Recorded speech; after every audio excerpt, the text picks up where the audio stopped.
What's up, guys? Welcome into Good Morning Lambeau. My name is Clayton. You can check us out on Packernet.com. Find me on Twitter at Packers_access. You can email us, PackersTotalAccess@gmail.com. You can text us, 865-658-5824. Join alongside Jacob in Wisconsin, here to talk about the Packers' huge win over the New Orleans Saints, as it is officially a victory Tuesday following Monday Night Football. Just want to say Merry Christmas to everyone who celebrates out there. Happy holidays to everyone else. Really appreciate everybody tuning in here on Christmas Eve, as we got a couple of days here, Jacob, where I'm going to be trying to hurt myself eating way too much food, man. I don't know if you do the same or not. But Yeah, I do, but I made a mistake. So you got to get the stomach stretched out before. You got to take a few days. You got to do the incremental extending of the stomach. Otherwise, you're going to put yourself in a bad bind. But yeah, man, I'm excited.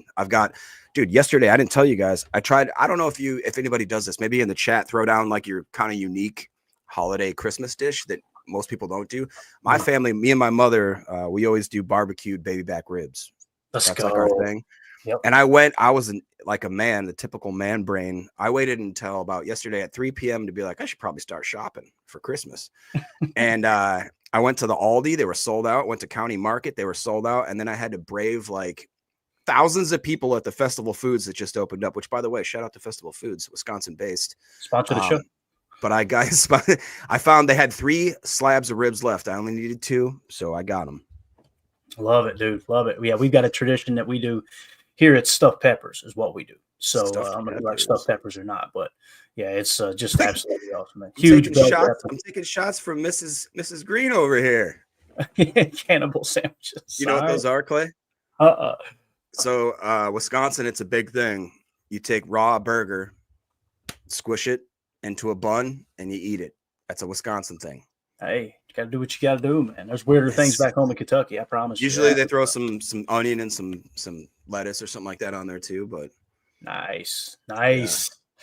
All right, let's do this, man. Let's give a quick shout out to the sponsors of today's show, and that's the good folks over at Ticket King, the official ticket provider of Packer Fan Total Access Live. Wisconsin-based since '92, specializing in Packers tickets. They are Wisconsin's largest ticket source, with offices next to Lambeau and in Milwaukee. Click on the link in the video description that'll send you to their website, theticketking.com, and register as a customer, and go ahead and start shopping around for your Packers tickets. Again, that's Ticket King, the official ticket provider of Packer Fan Total Access Live. Make sure you follow them on all social media platforms. All right, let's dive into the chat, man. I know it's already lit up here. Crossfire became a YouTube member. Appreciate you, buddy. So yeah, this game, it's amazing how last week everybody was impressed by the Saints because they almost won a game of Spencer Rattler at quarterback, right? And it's like, okay, maybe the Saints might have something. This week, we're not allowed to celebrate anything. We're not going to get too deep into those weeds, obviously. But everybody in the chat seems to be in a pretty good mood in here. Yeah, I must have my Twitter completely cleaned up now, Jacob, because I've seen people that I follow complaining about people in their comments complaining about the game. And, man, I'm going to continue to tote this line. You were 14-point favorites, right? You won by, what was the score, 34? 34? Yeah, that'll do. I don't know what you're expecting. And again, I know I'm not talking to our listeners. I'm just saying pass the word along to those negative folks who are out there. But it sucks because you see people on Twitter trying to enjoy the win, and they're having to complain about, you know what I mean? I feel bad for them. It's like, golly, dude, like, why do we have to do this to ourselves? And I shouldn't even lead the show off like this. We should just move along quick. Yeah. It's frustrating, and it really is. I'm starting to honestly think, and conspiracy Jacob here, I swear that there is a segment of those people that are shills. They're either Bears fans or they're bots or they're something. They just want to stir the drama. Personally, in my sphere of everything, all my friends, I'm ecstatic. All my family's ecstatic. That put just the absolute best blessing and put everybody in the best mood to get ready for this holiday season. I mean, we're going to touch on some of the historical things we did in that game. I mean, it's historical what we did in that game. So the fact that people may be hating, it sounds like they're just haters. Like Mike Berry. Haters going to hate is what Berry said. That's exactly right. Ron Samuel says Evan Williams is out for a bit. Zayn will get more chances. I mean, Jacob, bro, this is 2 weeks in a row that we went, damn, look at Zayn. Zayn can hold his own, man.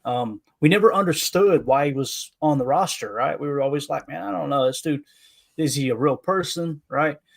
Man, he he showed up big time last night, dude. And almost had that second pick as well. But again, the way he picked that pass off, we kind of talked about it last night. I should have broke it down first today so we'd have it for the show. We'll definitely have it for Chalk Talk.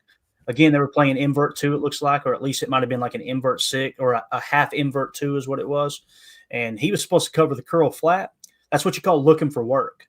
When you ain't got nothing threatening your zone, you go look for work. And that's been the big knock against Quay, here recently, is like he kind of just sits in his zone and doesn't really go look. And, man, Zayn, for him to bust back across in front of the deep shell and make that pick was just wild, man. So, CJN, the Zayn man. Is a real person for sure. Did you see by chance Boz took a zoomed in shot of Zayn on the sidelines? It must have been after the interception. He goes, "He's real for sure." He's definitely real. I love it. Also, Boz said on the plane ride back that he was on with one of our old Nick Perry, I believe. Mm-hmm. He was on the same plane, and he just thought it was hilarious. That was cool. That is really cool. It seems like every time I fly up to Green Bay, I always see a large human being on the plane. I know that's a former player. It's got to be. Like, he's just way too big, right? So, Prince in the chat, Watson, quote, is a concern according to Tupac LaFleur.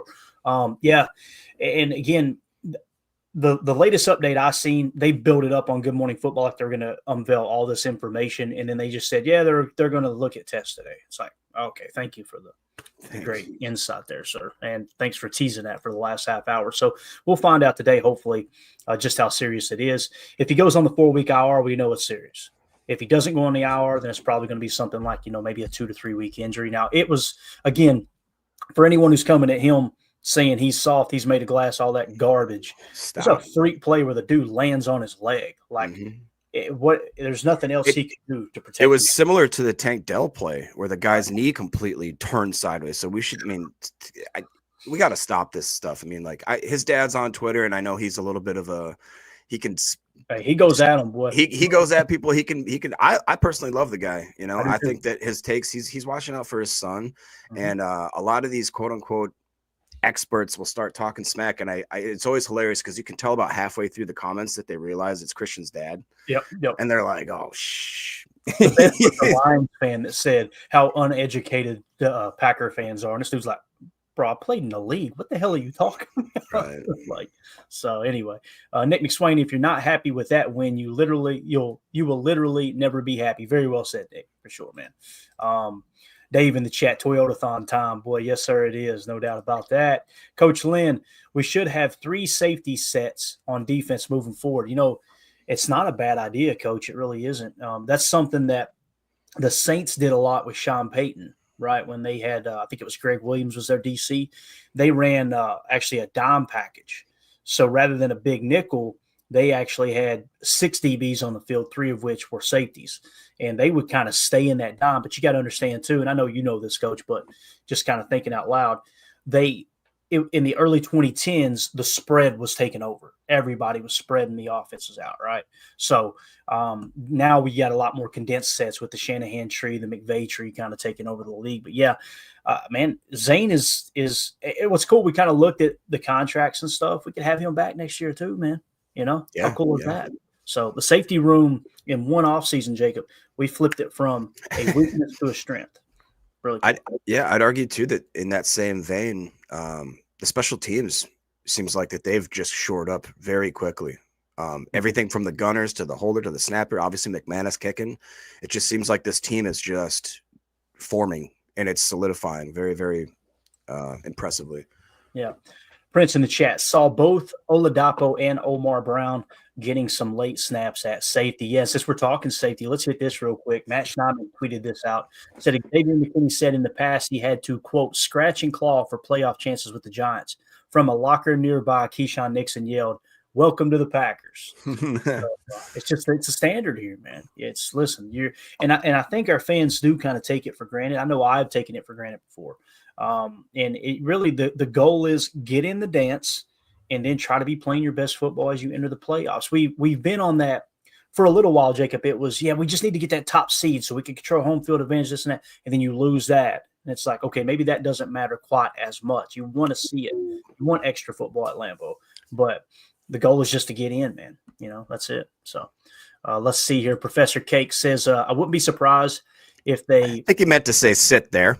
If they sit Watson for the last 2 games, I don't think it's a bad idea, Cakes. I really don't, man. That's probably the way I wouldn't expect them to play next week unless he's 100%, and I don't see him being 100% based off of what happened, kind of how – now, he did try to go back in, right, Jacob? Yeah, he did, and he looked like on the sidelines for a minute that he was okay, and then they panned to him later, and it almost looked like a hammy maybe acted up or something because they were, like, stretching him out, it seemed like, on the sidelines. Mm-hmm.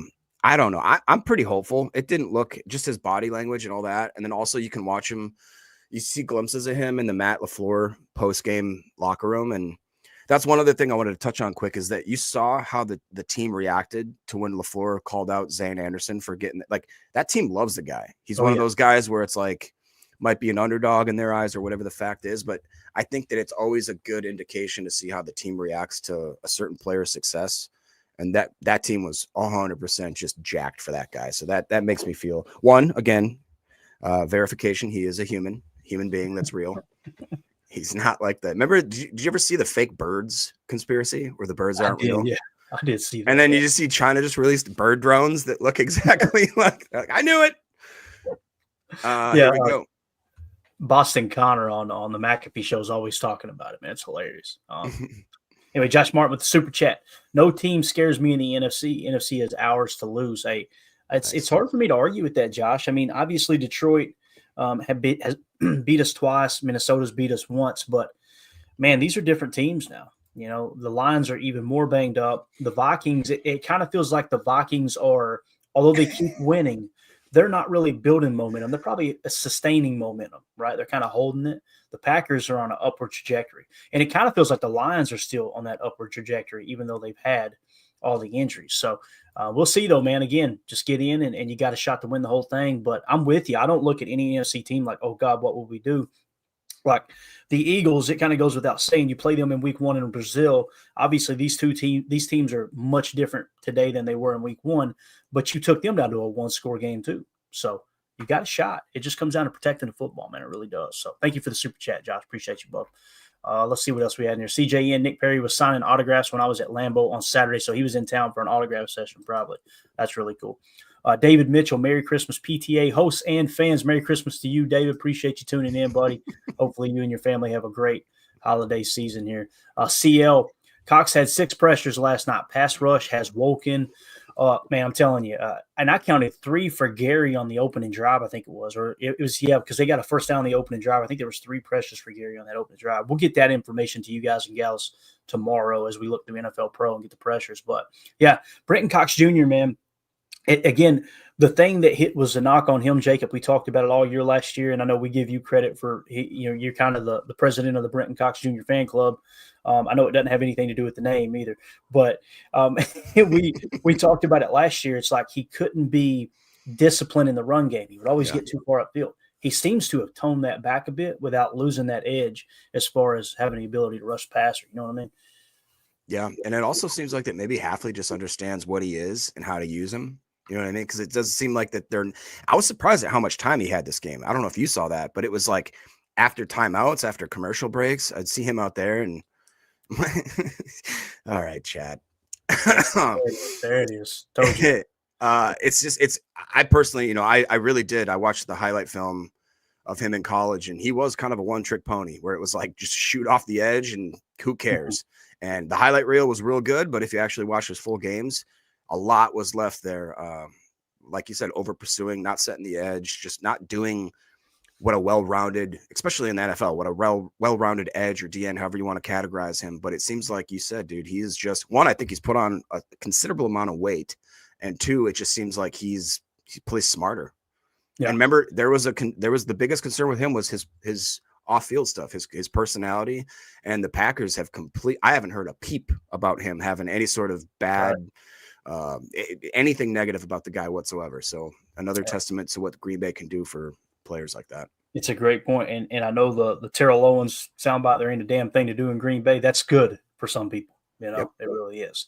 So Nick McSwain in the chat, I'm happy for X and Josh Jacobs. They deserve to be on a good team in the playoffs. Amen to that, man. They're just 2 leaders of men, great human beings for sure. BTN Studios, good to see you, buddy. He says, hey, I'd like your take on that awesome reception by Reed. If you're talking about the climb route on the deep crosser from Jordan Love, to me, there was two is the reason I say this. That climb route, Jayden Reed from day one was so good at reading the ball in the air. Some receivers can't do that. I can't do that worth a damn. Like when I played baseball, reading a fly ball, oh my God, man, it was just like everything spaces out, this and that.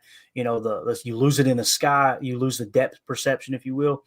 Man, some receivers can't read the ball. He can track the ball so well. And the thing he does well is he knows exactly where the ball is going to land from the time it leaves the quarterback's hand. And he can speed up, slow down, position his body, box out perfectly. To be a small guy, Reed is great at that. The corner route was a great catch, too, from Malik Willis, which was an absolute piece. He continues to impress the heck out of me. I'm so glad we've got him another year next year, man. It's awesome. Yes. So it's kind of an insurance policy, too. Like, Jordan's the guy. There's no doubt in my mind. When you see what he's doing statistically right now, it's insane. Like, he is legit a top 2 quarterback. Him and Josh Allen have separated themselves since week 10. And there's still people, hey, Jordan Love missing on that throw, missing on that. Okay, got you. But when you look at Malik Willis and what he's done, if for some reason it were to go south, you feel good about, all right, man, let's go to Willis here. Now, it's not going to happen because Jordan's going to continue to improve. I believe that with everything in me. And you threw that big contract at him. But you've got that there. Jacob, how many years did you watch Packer football? I'm sure you agree with me here. We watch Packers football, and it was always, if Aaron Rodgers goes down, the season is over, right? It felt like that every single year with your Brett Hundleys and your Deshaun Kaisers and these guys, right? It was like if 12 goes down, we're screwed. You don't have that feeling here, and I think that the Packers can kind of play a little looser knowing, hey, Malik can come in, and this offense shifts dramatically to, hey, you can go to read option, RPR play, all that good stuff. It's really, really cool, man. So. Yeah, it's kind of crazy to think that the NFL, and I guarantee you there's certain teams that are like, I don't want to play Malik Willis when they have that weird – they're doing like high school wishbones and crap. You know what I mean? Like, it's hard to get that stuff on tape nowadays and really actually practice against it. And dude, it's a cool thing to have. And I remember back in the early 90s, we did have that plethora of backup quarterbacks. We had the Aaron Brooks, Mark Brunell, Matt Flynn. You know, we had guys like that. Detmer, I believe, was in there. A few other ones too that were worthwhile. But yeah, as of late, dude, pretty much through the Rodgers era, if he went down, it's not good. Me no likey, Jan. Yeah, me no likey that. Jan Prince in the chat says, ticky-tack, roughing the passer call on Cox. I thought he laid off pretty well. I completely agree, man. I did think it was a bad call. I'm sure you did too, Jacob, being the president of the Brittan Cox Jr. fan club there. Oh, yeah. So, all right, let's see here. Biz in the chat. The bird thing is not a conspiracy. All right, here we go. Chat just got real. And then Professor Cake says owls are alien drones. All right, got it. Everybody make a note of that real quick.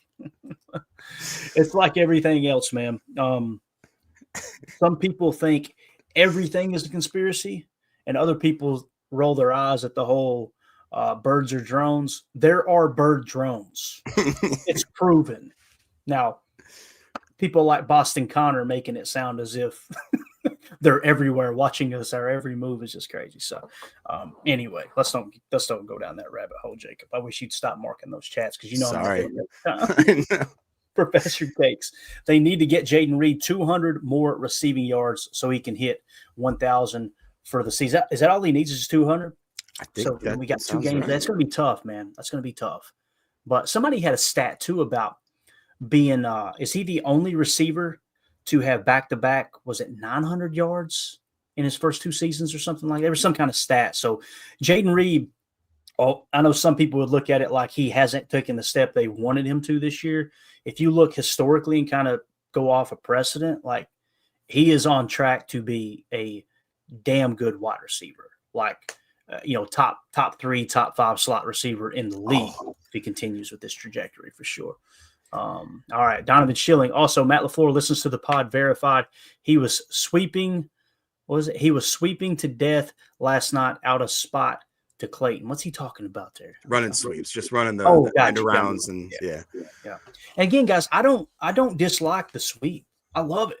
Like it's such a huge part of his offense. I don't like the jet sweeps inside the 5-yard line. It's like, what are we? Did you see the cute little shovel pass they tried to do to Dontayvion? Yes. Oh, dude, that cost my boy Tony a chance at $100,000. Give Josh Jacobs the ball. He lost by 2 points. And again, we're not complaining. I'm just simply saying when it comes to the jet sweeps, that's my knock on it. Is like, don't get cute when you don't have to. Right. You know, when you're running the ball down the defense's throat. Now, let me give you a perfect example of how they used it. Great. Last night, you could see the Saints loading the box. So we just started breaking out jet sweep, jet sweep, jet sweep. Last week against Seattle, same thing. They load the box. They start to kind of shut down Josh Jacobs in the run game. And what did we do to combat it? Jet sweeps and then dinking and dunking underneath to Josh Jacobs to get the ball in his hand in some space. That's how you use the jet sweep. Inside the 5, when your running back's averaging 6 yards a pop, what the hell are we doing? Let's stay away from it. The shovel pass, let's don't. Come on. I know the Chiefs do it and it makes it popular, but that's my only knock there, man. And listen, it's going to work. Eventually, you're going to hit on those inside the 5. You're going to hit on those jet sweeps and everything, and that's great and all. It doesn't change my opinion on it. If you've got a 1st and goal from the 4-yard line and you can't punch this thing in, and your answer is let's run 35 yards horizontally to try to get the ball in the end zone, I'm sorry, man. I'm as Ricky Bobby said, I'm too drunk to taste that chicken. I just can't get on board with that. Can't do it. So Donovan, though, over here putting a quarter in me. I love it, man. Absolutely awesome. Let's see here. We already hit on the Reeb one. Prince in the chat. Honey Badger also made a business decision on a Kraft reception, just stopped in his tracks. LOL. Did you see that? Yeah, he looks like he's done, doesn't he? He looks like he's just not interested. He also was the victim of that brutal Josh Jacobs stiff arm that sent him into the shadow realm. Yeah, absolutely awesome. All right, moving along on Twitter here. Everybody just keep the chat lit up. Jacob will continue marking them, and we'll keep you guys involved. Appreciate y'all making us a part of your Christmas Eve festivities here as the Packers get a huge win and seal their playoff berth. As you can see here, Adam Schefter tweeted out, this is the 5th time in 6 seasons that the Packers have locked up a playoff spot under head coach Matt LaFleur. So obviously we clinched the playoff berth there, man. Again, I don't understand the Matt LaFleur criticism. You heard me just now criticize the play calling inside the 5 with the jet sweeps way back in the past.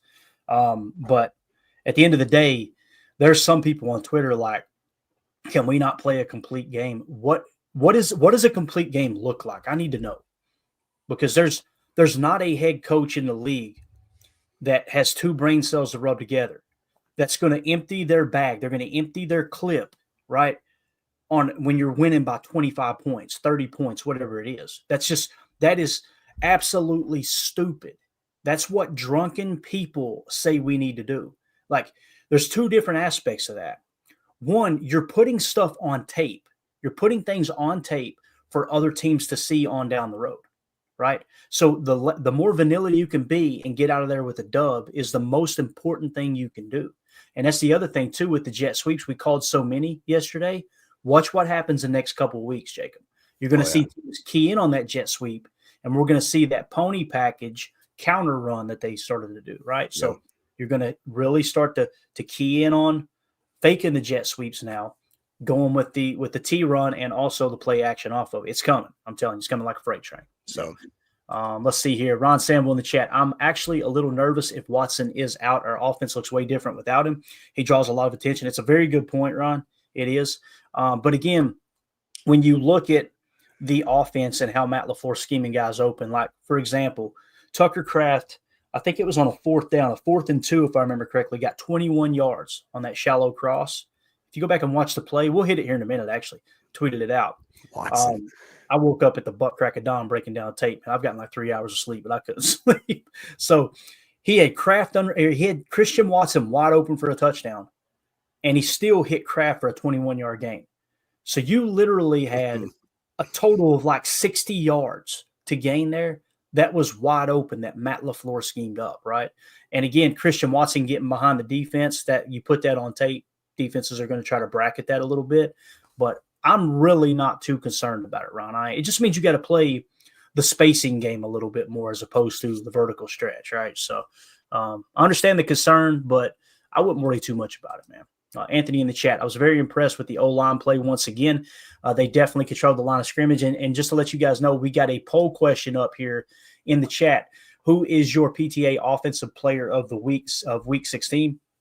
the options are Jayden Reed, Tucker Kraft, the offensive line, and Josh Jacobs. Right now, the offensive line is leading 49% of the votes. Josh Jacobs at 33%, Tucker Kraft at 16%, and Jayden Reed at 2%. So I figure we throw the O-line in. Jacob, man, they look like they really control the line of scrimmage, like Anthony said here.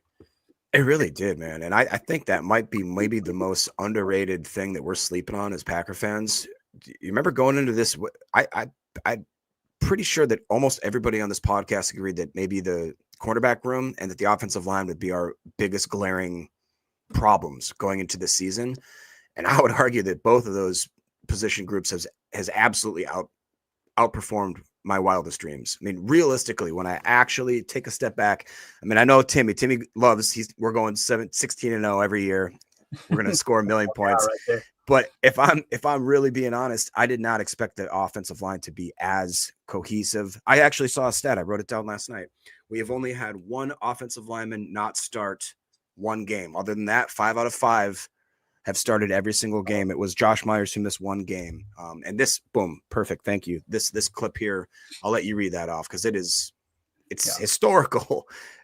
It is. All right. So here is what OptaStats tweeted out. Shout out to them at OptaStats. Said the Packers Monday night performance, 30+ point shutout, 400+ yards while allowing under 200 yards, 0 turnovers, 0 fumbles, 0 sacks taken, 0 missed kicks. No other team, I'm going to repeat, no other team in NFL history has done all of that in the same game.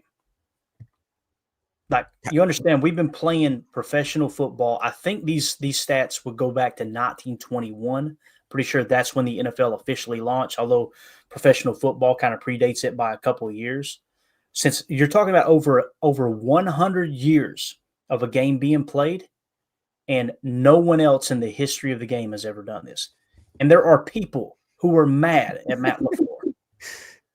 Like, this is the confirmation we needed, Jacob, that we just need to start ignoring those people. We got to ignore them. Yeah, you just block those people out of your life. If this isn't the definition of a complete game, what is?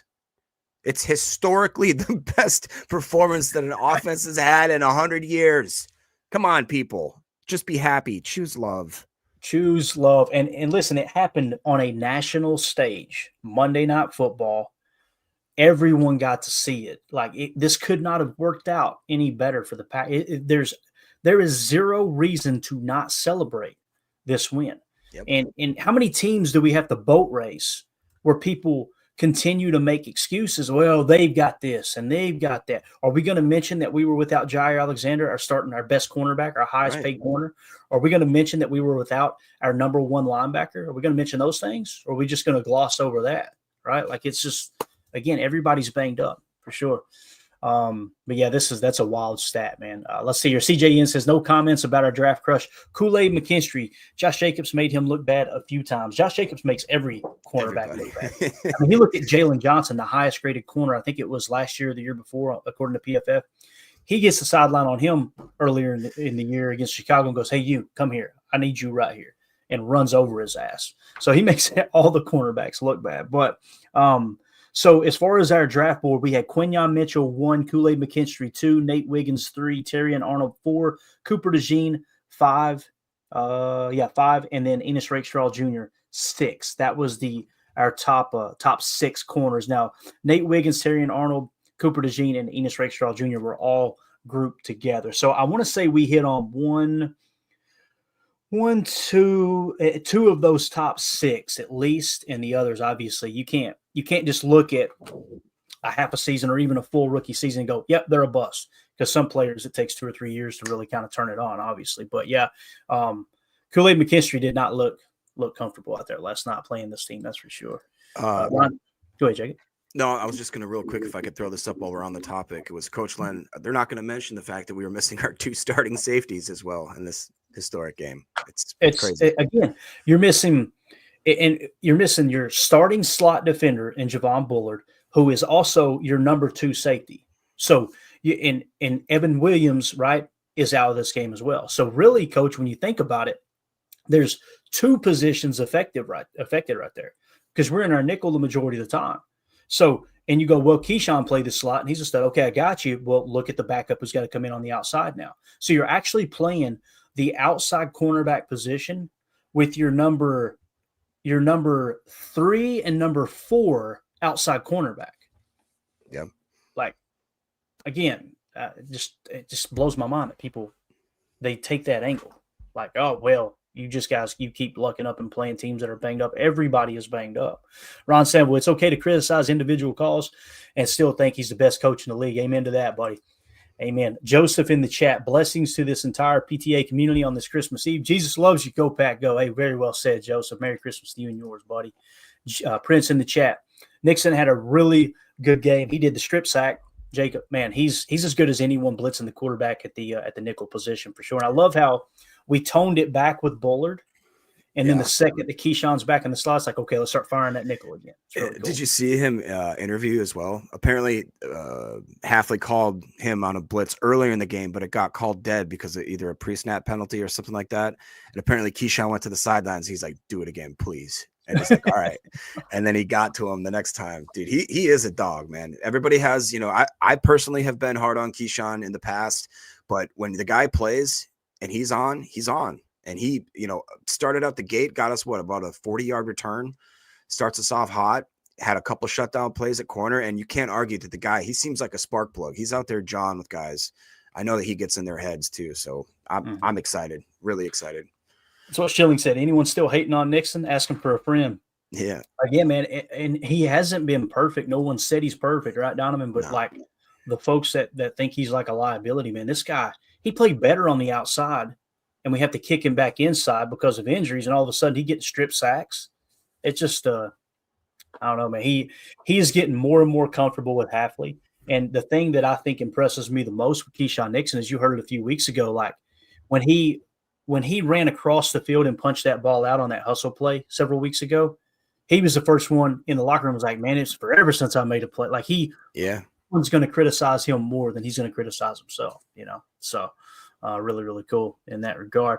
Donovan Schilling, yes. So we completely agree with you there, Donovan. Now we got Tim joining us right here. Tim. Good morning.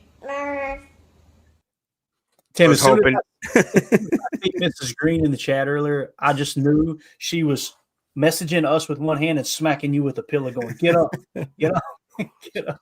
She's been up for like 3 hours and already out the door. And morning, guys. Victory Tuesday. Let's go. There you go. You seem fired up for it, too. I love it. I rode over this morning, man, and Etta was snuggled up so good, my chef. I mean, she looked at me and I was like, don't get up. I'm like, I don't want to get up, but we're going to go do this show. So had to make it happen. Appreciate you jumping in here, Tim. Hopefully Excuse me while I rub out the eye boogers. All right. Let's go. Do what you got to do. Dave in the chat says, can we all just say it now? Edgerrin Cooper's a dog, man. Dog. Again, we can go around the horn with it one more time. We kind of talked about at the post-game show. I cannot think of another player that we drafted where in year one we go, damn, this dude gets it. The first person that comes to mind for me is Clay Matthews. Yeah, that's the last time. And again, you kind of comparing apples to oranges with an edge defender and an inside linebacker. Yeah. But man, we kind of highlighted it going into this game, Jacob, earlier in the week. We were talking about the run stops, right? The tackle depth matters. It's not just the overall tackle numbers, but the tackle depth. And his run stop count, like if you had doubled his snap count, which would still have him like 80 less than Quay, he was like at 56, 57 run stops, which would lead the league or lead the team by far. It's just wild. So what was crazy too is that every single play that I decided I'm going to key on edge. If I could find him before the snap, I would specifically just watch him, kind of the take your eye off the ball thing. And I was amazed. The way he moves, it seems effortless. I was actually talking with my buddy Tony, and he brought it up this morning. He goes, it seems like he doesn't even try. Like he doesn't even he's so fast and big and athletic that he almost looks like he's not moving that fast, but he's graceful. And it's like the only person I'm not going to say he's like this, but it's when you watched linebackers like Ray Lewis and Urlacher, the greats, where their body just kind of sifted around. They never took on blocks if they didn't have to. They were pursuing. They're constantly moving, but they're not getting out of position. And then when the time is right to actually hit and strike, they don't miss the tackles. Yeah, I mean, it's just crazy. As soon as they drafted him, we did a chalk talk on him, right? And we immediately went in and looked. And Tim, do you remember? I'm sure you remember this. The thing that stood out the most, like his superpower, was start, stop, shoot, which is ball snapped, get a first step, half step into the right gap, and then it's stop, set. Where's the play going? Shoot your shot. No hesitation. And that's what we saw him doing all night last night, right? Yeah. All night. I think it's exactly what you were talking about, Jacob. Like the way he moves around blocks, it's that start, stop, shoot is like he's a half a second. He's processed a half a second quicker than everyone else on the field. And then he's got the athleticism to make up ground as well. It's amazing. Go ahead, Tim. I didn't mean to cut you off, but no, I agree totally. I was actually telling the missus last night a couple of those plays when we saw him do exactly that, and that's what we saw right away when he got here and saw the field. And you're right, guys. I mean, Edgerrin Cooper, he reminds me of already one of the all-time greats, and he's only a rookie. So the sky is the limit for this guy, for real. There's no ceiling at all. My man got 2 horses out in the front yard. Everything about him, man. Frosty and Cinco. Talking about a perfect match with Green Bay. Like, you know what I mean? It's really cool, man. Michael in the chat, I really, really hope Matty is cooking up some type of plays that includes Jordan Love and Malik for the playoffs. No one would see it coming. I could see that being in the bag a bit, have them both on the field. The problem with that, though, is like, what would Jordan's role be in that play? You know, because I remember people, you know, back when the Wildcat was taking over and they would try to put the quarterback out wide. Nobody thought the quarterback was going to do anything, right? He's just going to kind of stand out there. So if you got 2 quarterbacks on the field, what's Jordan going to do in that play? You know what I mean? In terms of like a throwback or a double reverse or something, and you line a Malik Willis up out wide to get the ball in his hands on the edge for kind of like an RPR look off a sweep or something. I guess that's possible, but you never know, man. Matt, the way Matt draws stuff up, sure. Let's see here, Joseph in the chat. I'm gonna try to adjust this, Tim. I apologize covering your face up there, brother. Oh, that's okay. Go ahead. Do everybody a favor. Joseph says, even better than the plays on the field, Cooper balls out and just wants to ride his horse and go fishing after. Simple, clean living produces results. Amen to that. Everybody need a little of that today. Get a little less screen time. Let's go to the locker room. This was the speech in the locker room with Matt LaFleur, and really cool. Belt to have Matt LaFleur right there to see who gets the game ball. And it's just a really cool setting in there. Here we go. Way to handle your business. We go to the playoffs. Yeah!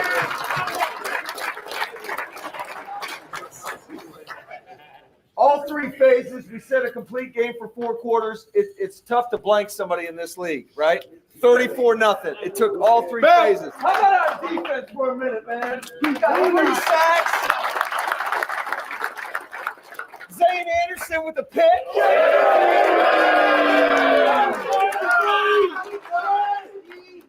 How about our offense? All 3 backs scored a touchdown. And McManus, 55 yards. But I got one special game ball, all right? And this is for the leader of our organization, Mark Murphy. Yes.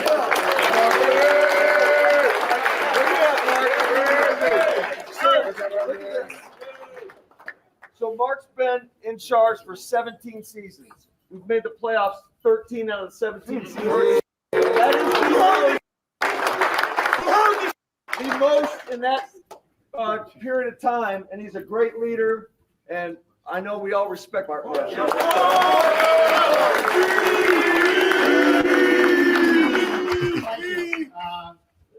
I tell you, I've been around the NFL a long time, and I really sense something special in this room. Listen, I love this team. I love this energy, and we got something special here. We just got to keep building on it. All right? Back on 3, 1, 2, 3. Got it. Love it, man. Again, the quote, I've been around the NFL a long time, and I really sense something special in this room. is what Mark Murphy I said. gotta go, guys. I'm going to 1265 to give Mark a hug right now. So tune in to the local Green Bay news, and you'll see a man getting handcuffed here in a little bit. If he Tim getting escorted out, going, "I love you, Mark. I love you."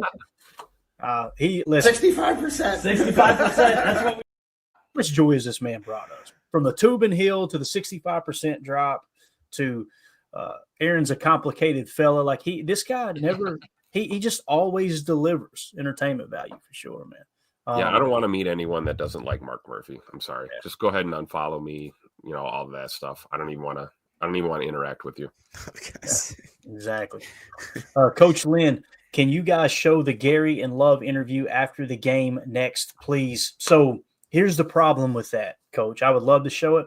Anytime there's a TV network involved and they got like these little post-game things and everything, AI is like really, really, really strict on that stuff. So if we could show a 3-second clip, right? But if we show that little interview, then it'll probably trigger a copyright, which will shut the stream down, and then it'll come back up because we're allowed to use it, but the AI catches it and freaks it. Yeah. Freaks AI is basically like this guy. You know? I will explain to you guys if you haven't seen it. You can go find it, obviously, on Monday Night Football's Twitter page or whatever. So they're interviewing Jordan Love at the end of the game. If you guys remember, I'm pretty sure it was the Saints game last year. Was it, Tim, the Saints game last year when Gary ran up behind Love and said, "Stop playing with him. Stop playing with him"? I think it was. He's It done was it either that multiple or the games. Bears game. It might have been Yeah. the Bears game. I Yeah. mean, no, you're right. It was in Chicago. That's right. So then basically Gary did the same thing last night. I told y'all to stop playing with us. So Yeah, but he scared the crap out of the interviewer girl. She left the screen and she came back. She goes, "You scared me." Yeah. I love Rashawn Jayden just so said much. what he said. That guy is like not the most vocal leader in the world, but man, when he speaks, everything stops, right? Everybody listens. They do, Gotta man. love some Rashawn Gary. Yeah. Yeah, absolutely, man. Real quick, guys, not to interrupt, but this is the best chat of the day. J. Cole says, "Hey, where the hell is Raider Young at? That's a great Remember question. that? Remember that Nostradamus that we had out here calling for Spencer Rattler? I believe This it was guy right here, is that him? 3 tuds. That's terrible. All right, so let's dissect real quick Raider Young's prediction here. Spencer Rattler 3 touchdowns did not happen. Saints defense with 5 sacks did not happen. Matter of fact, they didn't get 1 sack. Spencer Rattler didn't get 1 touchdown. So if anybody sees Raider Young, please let us know. If we don't have any word from him by sundown, we'll put him on the back of a milk carton and send that out. I'm actually worried about Raider Young. Is he okay? That's a Heard great it from a fan right here. I don't know. We'll keep a lookout there, boys, on the trail for old Raider Young. Yeah, I was concerned about his well-being too. And, I tried to set it up too. I tried to say, listen, man, be man enough, come back in here if you're going to talk crap. We'll be here. You guys beat us. We'll be sitting right here talking about it, and we'll give you your props. But just Raider Young's over there like, You hurt me, Brett. I think he's worried that Matt LaFleur might be creeping around with that belt, is what I think. Because it was belt to ass last night, no doubt hey, about it. I know I was late. I was in La La Land this morning, but did we inform Jacob of the news regarding our defense? Yeah, Jacob. So we did a little deep dive last night, and the numbers have been updated on the team standings, the team rankings. Yeah. Going into last night, again, if you guys are wondering, the bet is if the Packers have a top 7 scoring defense, I'll get an Emilio tattoo on my left butt cheek. All right. So going into last night, the Packers were 8th in scoring defense. Of course. After last night, they currently sit in the 6th spot. Oh, Oh boy! So Jacob, only a couple games left, Jacob. Jacob's sitting here going, you know what, boys? Why don't we just sit our starters? We're in the playoffs. Let's just sit everybody out. Yeah, man. Why get greedy? And I Playoffs? I have 2 tattoo artists in my direct family. I have like 3 that are very good friends. They're gonna get wind of this, and my butt cheek doesn't stand a chance, guys. Can I at least? we're gonna give him some. What we can do is we can come up with 3 cool designs, right? That'll be, it'll be cool. Listen, and then we'll let the fans vote. Let the fans vote. Okay. Yeah. Can one be a race car bed, please? At least. Yeah. See, that's what we talked about. Like, you said maybe a tramp stamp instead of the butt cheek, right? Well, what if we did this? What if we had it a little both, like have Emilio creeping past your belt line, you know what I mean? With the sombrero on, and then underneath it, he'll be standing in his race car bed. It'd be beautiful, man. Good luck explaining that in the bedrooms. All I got to say, Jacob. Yeah, don't worry about that. Don't worry. It ain't important. Wash your hands, wash your butt, man. That's it. That's all. Nick McSwain says should be Emilio with the sombrero. Absolutely with the sombrero, no doubt, man. All right, let's talk a little football as the viewer count continues to plummet here. We're talking about tattoos on butt cheeks. So that's what you do here. You don't get this from any other show. As a matter of fact, that's how we'll end hour one. For those of you listening on the pod, we'll see you on the other side for hour two. We appreciate y'all. And Jacob, I know you're going to have to run eventually. You just do your thing. Peace out when you need to. I got a piece right now. You guys have a great day. Go Pack Go. Merry Christmas, everybody. It's been a wonderful, wonderful week. Merry Christmas, Jacob. All right, let's dive into a little bit of the tape. I was in here getting chalk talk ready. We've already 5 plays in, and we're not even through with the second quarter yet. This is one play that kind of stood out to me. This was an explosive play, and I just tweeted out, we all focus on the Josh Jacobs stiff arm on the Honey Badger, but take a second to watch Sean Rhyan on this 20-yard run.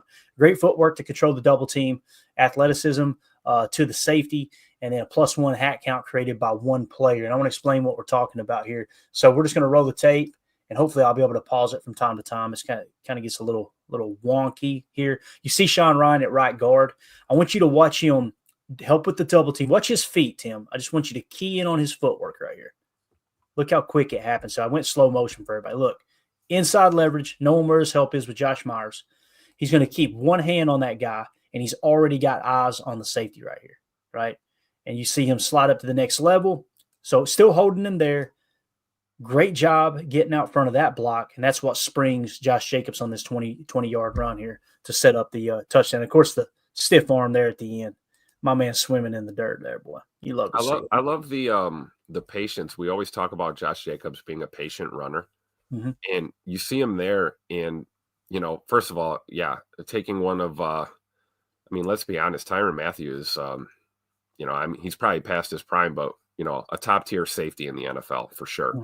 And he just, takes him out like he's taking out the trash on a Tuesday, right? And then he has the patience at the end of this run to realize where he is on the field, and goes ahead and goes out of bounds here rather than, making the dive for the end zone, which we all love. But you extend there, you could pop a shoulder, fumble the ball, fumble the ball, all kinds of things. He understands what's going on and just gets out of bounds. But, yeah, absolutely. Sean Rhyan, dude, Nacho Libre, one of the most pleasant surprises of the year, I think, for this Packers offense. Him taking his game to the next level and stepping up in a big way. It's just making this team better, and you love to see it, dude. Yeah, and again, this is what we call duo, right? This is that double-double we're talking about, vertical power. Look at the 2 double teams. You got Zach Tom and Tucker Kraft taking care of Cam Jordan. By the way, mostly Tucker Kraft. Look at Tucker Kraft holding the edge there. I think that's Kraft, right? It looks like him, yeah. So he holds the edge. You get a double-double, meaning 2 double teams, and they're looking to vertically displace, and that's where you get our boy Sean Rhyan getting to the second level and sealing off the safety, man. This is duo 101 right here. And again, I love how Zach Tom really helps finish the Cam Jordan block off. I think that's Cam Jordan, right? Yeah, 94. And then look at Tucker just slide right over, take care of the DB right there. I mean, this is textbook run blocking right here. And I'm sure PFF will have a bad run blocking grade on the Packers, and we will all just roll our eyes, okay? Because these boys were blocking their ass off last night, no doubt. For sure. And again, against, NFL royalty, man. You're talking about Cam Jordan, Tyrann Mathieu. Like, this is you're literally witnessing the new era, like, developing right now. You're seeing our young guys go up against, NFL vet OGs and just making them look like children out there on the field. And it's awesome. I love it. Absolutely. And again, make sure you guys go get your vote in here on YouTube. The poll question is, who is your PTA Offensive Player of the Week? It's Jayden Reed, Tucker Kraft, the whole offensive line, or Josh Jacobs. Right now, the offensive line is leading at 45%. That is absolutely awesome. I'd love to see the O-line win that. And of course, tomorrow, if we do a show tomorrow on Christmas, I'll try to sneak one in around the festivities. We'll do the defensive player of the week as well, so we can get the PTA players of the week completed there. But again, Sean Rhyan, just a great job. Again, Tucker Kraft doing a good job sealing off the edge there too, helping with the double-double, the duo look. Now let's move on to the next play here that we broke down this morning. And this was the touchdown pass to Tay Wicks. I said Jordan Love's first quarter touchdown pass was played perfectly by Dontayvion Wicks. Great play, staying shallow, avoiding the pick penalty, and sold it like a pro to free up the route. So you're going to notice here on this one, you see Tay Wicks down here. He's technically lined up in the Z. I think they're going to do a little pre-snap shift. So now it's almost like he's in a slot position there. So really what you got is Romeo Doubs playing F on that specific play. So you're seeing those become a little more interchangeable. Watch Tay Wicks on this play right here, Tim. This is beautiful. Look, 1 yard, totally legal. You can turn around and look at the quarterback. You're not engaging with the defender. You're just looking at the quarterback waiting for the pass and let him take himself out of the play, flopping like damn LeBron James out here. And then Tay Wicks is just butt naked. This is Matt LaFleur with the belt to the ass. What a great play call, man. Play design. It's just unbelievable. Absolutely. This is what we talk about, right? Little bit of razzle dazzle, but not getting too cute in the red zone. And it results in a touchdown. And yeah, Tay Wicks, man, I don't want to hear any slander at all. Tay Wicks is that dude for sure. Yep. No doubt about it, man. He's so good off the ball, man. That first move. And the one later with the RPO where Malik Willis's ball gets batted down, like the way he shook that defender, setting up the stalk route and then gone out. I mean, he is, if he gets the hands thing under control, which really wasn't much of an issue last year, just kind of emerged this year. I'm telling you, dude, this guy right here might be the reason that we don't keep both Christian Watson and Romeo Doubs. I was just going to say he's right on Rome's heels as the best route runner on this team, for sure. I think me personally, I think he's a better route runner than Doubs, but Dobbs' hands are just so, oh my gosh, man. He's just one of the best at that. So, again, Tay Wicks showing up last night. Wasn't huge on the stat line, but just knowing where to be, creating just enough separation, absolutely awesome. I just caught the ball. Badger Trio with the super chat. Appreciate you, buddy. He says, I love Aaron Jones, but Josh Jacobs is the best back in years. You know, Badger Trio, no one loved Aaron Jones more, still does, than our household. Mandy, my wife, was devastated. Like, he is just like the heart and soul of the Packers, right? Your house too? That sounds like my house. And again, the Packers really stuck to their guns and said, look, here's the number we've got on you. And I think the difference ended up being somewhere between 1 and 3 million. So I want to make myself really clear. If you're asking me what I would have done, I would have given that extra 1 to 3 million to Jonesy to have him and Jacobs on the roster together. I think that would have been phenomenal. We'll always have that 17 minutes when they were both on the team, though. Yeah. And we were excited. Understand, too, you freed up a lot more money than that letting him walk. But that was the difference that Goody wasn't willing to go any higher on, right? So I understand the criticism of Goody not having them both there. But boy, oh boy, as Mandy said last night, she was just like, I really like Josh Jacobs. Because she heard him talking about him and his dad. And of course, he mentioned Jesus a couple times. And it was just Mandy absolutely loved. I told her, I was like, he was homeless as a kid too, right? For a brief moment. Like, I told her a little bit of his story. So she's completely on board now too. But my wife said the same thing. I mean, Mrs. G was like, man, I love Aaron Jones, but man, if we had to lose him, this is the guy you want. Absolutely. Him, right? It's like, and that's the thing, people, like, we say this all the time. You can love Josh Jacobs and love Aaron Jones. Like, you're not going to make me hate Aaron Jones. I don't care what anyone says. And you can't really compare them directly because they're different types of running backs. But absolutely, man. I mean, if you got to lose, AJ 33 and bring in a new running back, Josh Jacobs, I mean, that's the guy you want. 100%. Yeah. Completely agree. Badger Trio, thank you so much for the super chat, bud. Going back to Mark Murphy, Donovan Schilling said, Mark Murphy threw the ball with my son during OTAs. That's absolutely awesome. Mandy got a chance to meet him briefly. I was in the restroom. We got up, went to the restroom from our seats up in the suites. We kind of set up in the boxes, and sure enough, man, I came out of the bathroom. He's like, you just missed Mark Murphy. You got to be kidding me. Like, he was out there hanging out with people in the hallway and just chilling. It was, sounded cool. So I think that's what I'm going to miss the most is seeing Mark out there for the morning walk and the morning jog out near Titletown and, always in the pro shop, cutting through the pro shop to get to the office kind of thing. Mark is, when it comes to front office guys in the NFL, he's probably one of the most accessible guys that you'll ever see. And regardless if he's busy or not, he takes the time. He will take a picture. He'll stop, shake your hand, talk to you. I've been lucky enough to meet him, 3 or 4 or 5 times, just being up near the facility. And he's royalty, man, in the NFL for sure. And I think that's so cool, Donovan, telling that story, throwing the ball with my son during OTAs. That's Mark Murphy to a T right there for sure. The stuff that matters for sure. And also seeing the side of him that when fans were trying to embarrass him with the emails, they thought he'd just sweep it under the rug, and he literally put it in as part of Murphy Takes 5 or whatever is Mark Takes 5 and roasted their ass. I'm all about that too. Like he's just this perfect. I don't know. I think he's done just a great job. And here's the other thing too, Tim. I think he'll still be around. He's being forced to step down from that position because he's reached the age of 70. But I think he'll still be kind of around helping Ed Policy take care of business too, which will be really, really cool. And I'm excited to see the policy here take off because, the reality is too, Mark Murphy caught a lot of hell coming in because, guys, we were going from Bob Harlan. Bob Harlan, holy cow. Legend. Yeah. Can you just stop for a second and thank sweet baby Jesus for the people that have been elected as that president and CEO of the Packers, going from Bob Harlan straight into Mark Murphy. And what did they say? 13 of the 17 years we were a playoff team. Yep.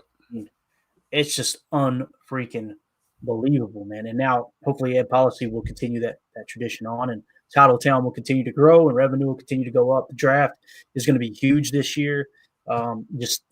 Forget us as fans and how awesome it's going to be to hang out around Lambeau for a full week or around the draft.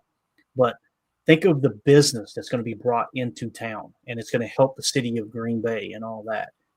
So it's going to be awesome, man. For sure. We absolutely nailed that, right? Ed Policy is the right man.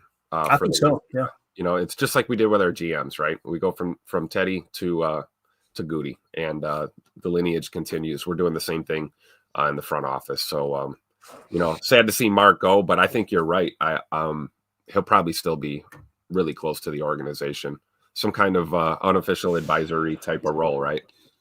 Yeah, definitely. Donald Rump in the chat says, excited for the draft to live about an hour away from Lambeau. Is PTA having some kind of get together? We're going to do something for sure, Donald.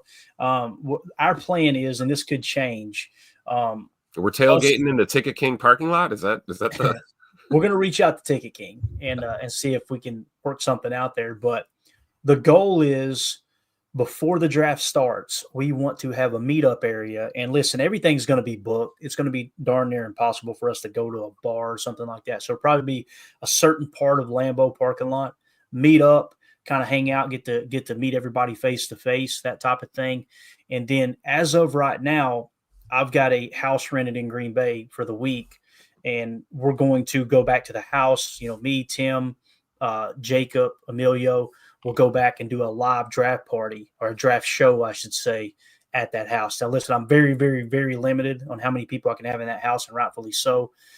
When you Airbnb something out, you're not allowed to have a house party, unfortunately. All right, we checked on that right off the bat. I'm not going to, so quit asking. Perfect drop, by the way. You seen the Nick Saban commercial with him running the Airbnb? Yeah, it's great. They roll up to the house and he goes, "That is exactly how he would run an Airbnb." Yeah, he rolls up and he goes, what was it he said? I can't remember the exact time they said, but he said check-ins at 3:00, and they said it's 2:55. He went, I know. It's awesome. But anyway, we'll be in and around Lambeau, and we'll make sure we meet up with people and organize that. If we could get like a spot at 1919 Kitchen and Tap or something for a dozen of us to go hang out, have a couple beers, and just shoot the crap, that would be absolutely awesome. But and here's the thing too, like I told the guys, and we'll move on. We may get there and it be so awesome in and around the draft that we go, forget the draft show. Let's just hang out here. That could happen too if we find a good spot. So we'll see what happens for sure. So I appreciate you being interested though, Donald, for sure. All right, man. CJ Yen said the same thing. Same here, Donald Rump. I live an hour and 30 minutes away. I'm really looking forward to meeting everybody. It's going to be awesome, man, for sure. Josh Martin with the super chat. Appreciate you, buddy. Says Lambeau Field needs to host a Super Bowl. Hey, New York did it, right, Tim? New York did it. Yeah, it's cold. It's cold weather up there, and the weather seemed to work out pretty good. I don't think they'll do it in Green Bay. I just don't see it. I wish they would, but I don't see it. And yeah, I don't either. Especially considering that we'll probably be in a few of those for the next couple of years. You know, we wouldn't want to give the Packers home field advantage in the Super Bowl. Right. Exactly. It took forever to get the draft up there. Right. So, and again, shout out to Mark. Though, right? If Green Bay can handle the draft, I don't see why we couldn't handle, a Super Bowl. Nothing like your city's population swelling by like, 250,000 people or so in a single weekend. But hey, I'm with it, man. You never know. Yeah. Josh Martin with the super chat again. Thank you, buddy. We appreciate you. Badger Trio says the NFL already said no more cold weather outdoor Super Bowl. Sadly, I understand why. I get it. I understand why. And it will sit your butt outside. Exactly. There'd be nothing better than a Super Bowl at Lambeau. I don't want to create a false expectation like, hey, it's possible. I don't know, man. I don't see them doing it for sure. Yeah, they tried that experience already. It's probably not didn't get a lot of good positive response probably for that cold weather Super Bowl.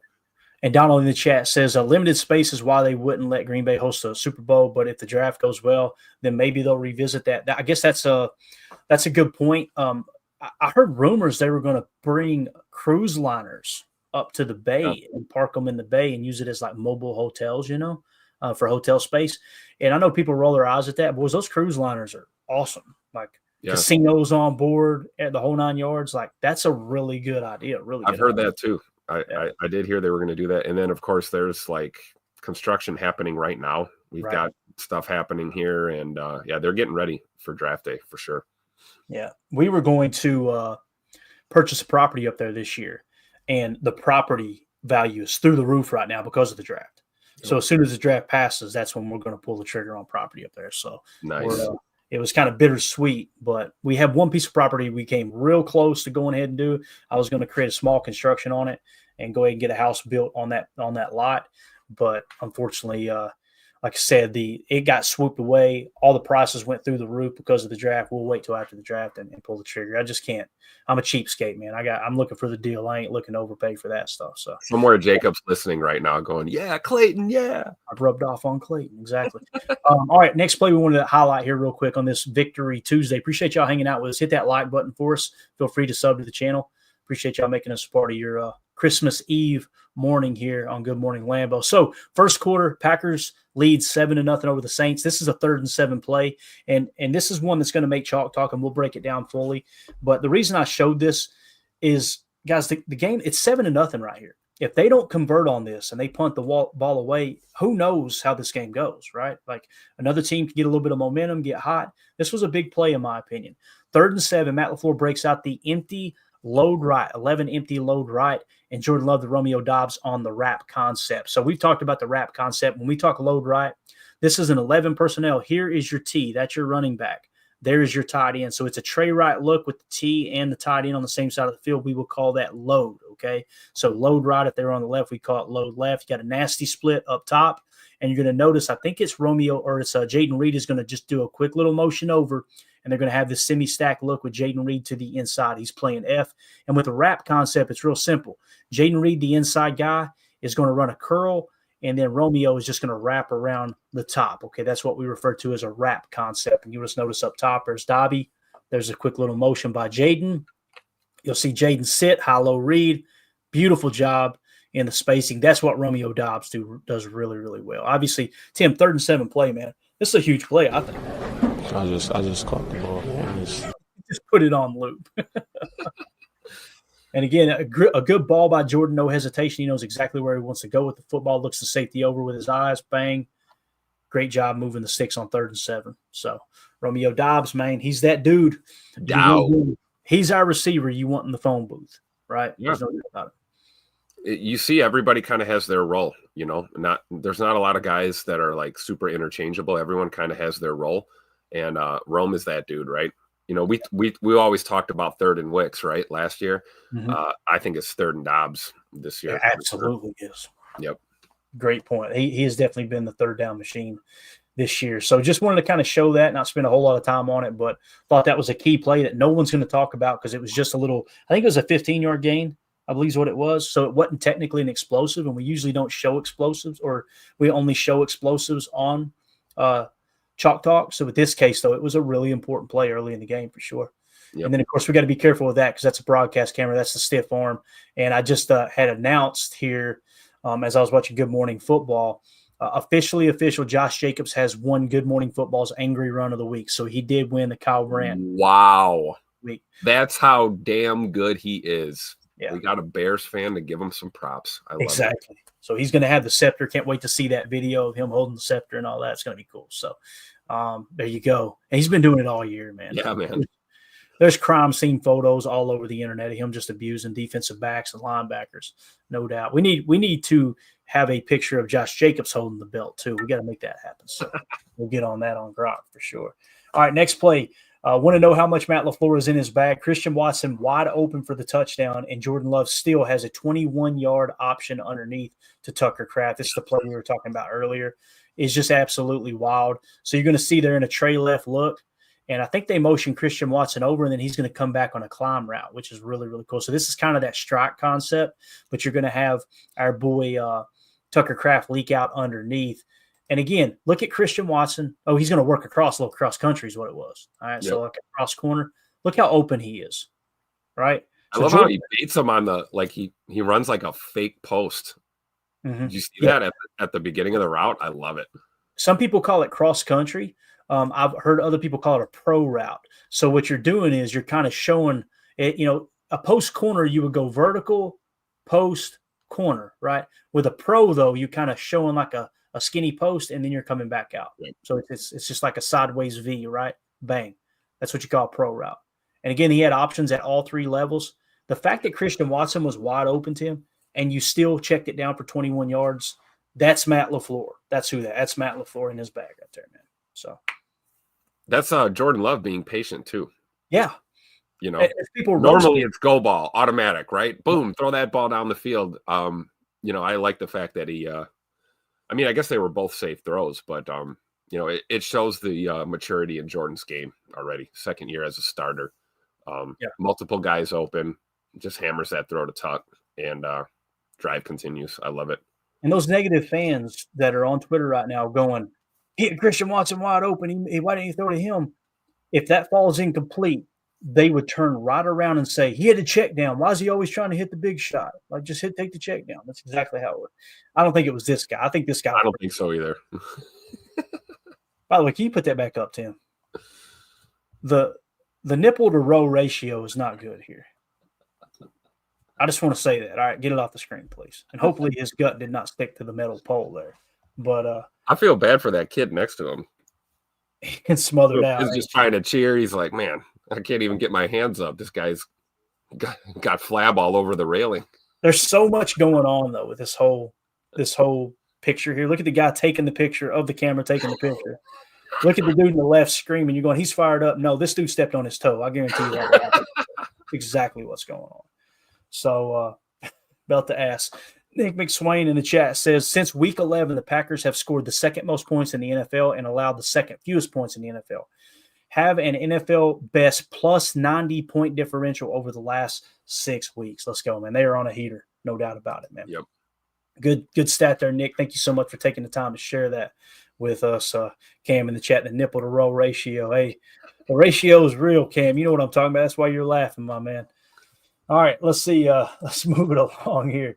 And actually, we're live. Okay, so we're good. That's it. Just wanted to show a few plays that kind of stood out to me early on. Again, we're only to the 12-minute mark in the second quarter. We got the first 5 plays of Chalk Talk ready to roll. I got to go through and draw everything up, give you guys the entire play, but we'll do that a little bit later. So Coach Lynn in the chat says, how did Musgrave look to you guys? I got to be honest, Coach, I didn't even notice him. I think they said he played 8 snaps, right, Tim? Is that what it was, 8, if I remember correctly? So I don't remember seeing Musgrave, noticing Musgrave. I don't know about you, but if we go to the PFF recap, we can probably get a little bit better idea. I think they've got the snap count down here, if I remember correctly. Yeah, offensive snap count. So just to confirm, Where's he at? 8 snaps. There he is, 8. Yeah, so he only had 8 snaps, Coach. I don't remember noticing him on any specific play, and it could have been something too. They had him activated and played him later in the game too. You know what I mean? I remember seeing him on one play. I made a comment. I think he was attached and he kind of ran like a climb or something, kind of stretched the field a little bit, and we got something underneath, but that was about it. Yeah. So, Coach, I don't want to give any false information here, man. I just didn't really notice him. We can go back and look at the 8 snaps. So I don't think that would be a bad idea. Maybe we'll do that. Maybe tonight if we do a show or whenever our next show is, we might take a second and just look at all 8. He did stay on his feet, though. Musgrave stayed on his feet. That's right, baby. That's an improvement too. This PFF review here, recap, whatever you want to call it. Let's dive into it here a second if we can keep it full screen. I won't go into all the entire article, but let's look at the highest graded players early on here. Defensive line, Keisean Saunders for the New Orleans Saints at 89.6. But look at early on, I don't know if this was final or not, Tim, but Brittan Cox Jr., 89.5 grade, bro. Zayn Anderson, 86 point. Here's the guy. To quote a great Packer coach, what the hell's going on out here? Like, seriously, these dudes. Unbelievable, man. Let's look at the snap count for Brittan Cox Jr. We know what Zayn was, right, for the most part. I mean, he was on the field all night. Zayn Anderson, 47. Brittan Cox Jr., 26 snaps. Guys, that is not a small sample size. And understand what PFF does with their grading. You could make 3 or 4 solid plays, screw up on 2, and you're going to end up with a mediocre grade. It's all about consistency. That says a lot about Brittan Cox Jr. And if you guys go back and look, he was one of the top prospects in the entire nation going into college. And he went to 2 different universities. I think it was Florida, and who was the other one, Tim? Do you remember? Georgia. He got kicked off. Got kicked off of both teams. So it's not like this dude was just an overachiever that never got noticed. It was the opposite. He was a dude coming out of high school that everybody wanted, but he just had discipline problems and get kicked off of teams. Comes to Green Bay, and like Jacob pointed out, I think it was last night, really walked the straight and narrow in Green Bay. He's got natural talent, and he's keeping his nose clean. Bro, who knows what we got in Brittan Cox Jr.? We might be looking up in 2 years, giving him the bag, and he's our premier pass rusher. I mean, this is nothing to scoff at when you're talking about that grade there, man. Again, what was it again? 89.5? That's an elite PFF grade. So we got to thank these guys right here. Yeah, absolutely, man. Absolutely. And here's the thing, too, CJN, I'm pretty sure they get penalized for the penalties, too. It's usually a -2 on that play, if I understand correctly. CJN says 89 grade for Cox with a BS call and hitting the quarterback. I'm glad he said that because I thought that, too. I thought he did everything they tell these guys to do, right? Don't put your body weight on them, right? Don't drive them to the ground. It was a bang-bang kind of play. Mm-hmm. That was terrible call. I agree 100%. Yeah. Oh, it says the final grades are available for this game, Tim. We're at the 113 mark. We shouldn't get into that yet. Let me ask you, should we do a show tonight? Yes. I probably won't be available tonight. I'm kind of thinking we'll take Christmas Eve off. I'm going to try to sneak away from the family tomorrow at some point and do a show midday. Probably fly solo. I know you got stuff going on, but we'll probably not do a show tonight. So why don't we see if these grades are available real quick? Let's do it live. We'll just run through them real quick if that's all right with you guys and gals. We'll do it that way. So see if we can find it. Hopefully they've got them. They may not, though. Let's see. Premium stats. It gets a little bit wonky when you try to do this on the fly. So give me just a second, Tim. If you want to hit on some stuff in the chat, you go right ahead, and I'll see if we can find these grades. We got Braden in the chat. Cox led the team in pressures with 6 pressures. Let's go. Pretty awesome. Shout out to Cam in the chat. I think Lucas Patrick wanted us to win. Yeah, he sure had a lot of penalties last night. Shout out to the former Packers doing their part. That's certainly true. We got Prince in the chat says, you deserve a night off. Merry Christmas, fellas. Thank you. Appreciate that, Prince.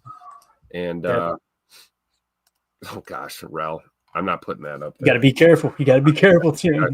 Now you know how I feel. Shout out to Ralph for keeping us on our toes. There you go.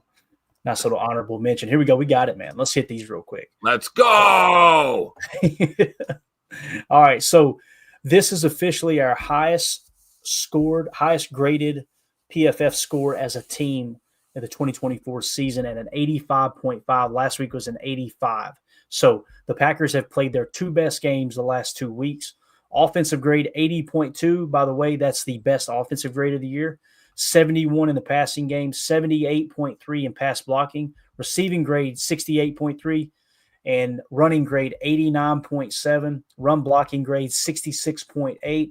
That run blocking grade looks to be the third highest run blocking grade of the year, according to PFF. Defensively, 76.8.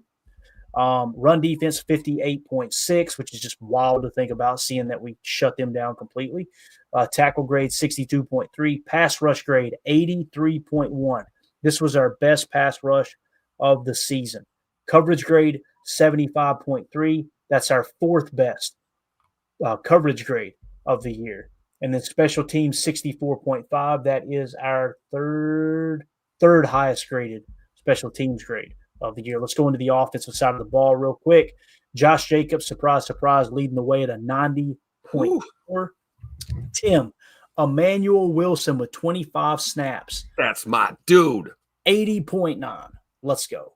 Malik Willis, 77.2. Zach Tom, 76.5. Tucker Kraft, 74.5. Let's freaking go.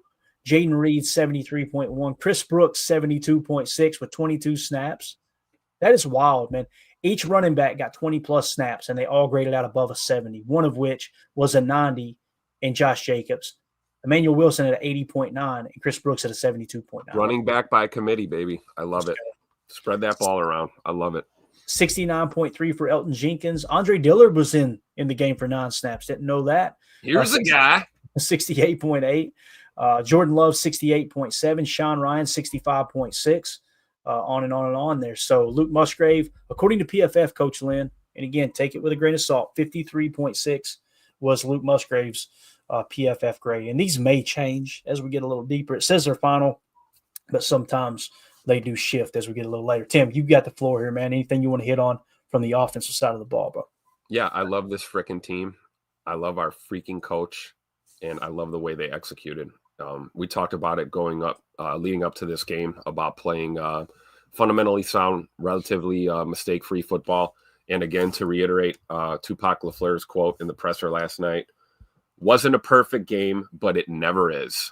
It's so true. And we played pretty close to it, though. I think collectively as a unit, this offense just they looked in command the entire game. It was a classic boat race, as Clayton would say, right? Absolutely, man. It was a lot of fun to watch. And Coach Lynn pointed this out, too. Glover looks solid, and Telford, check it out.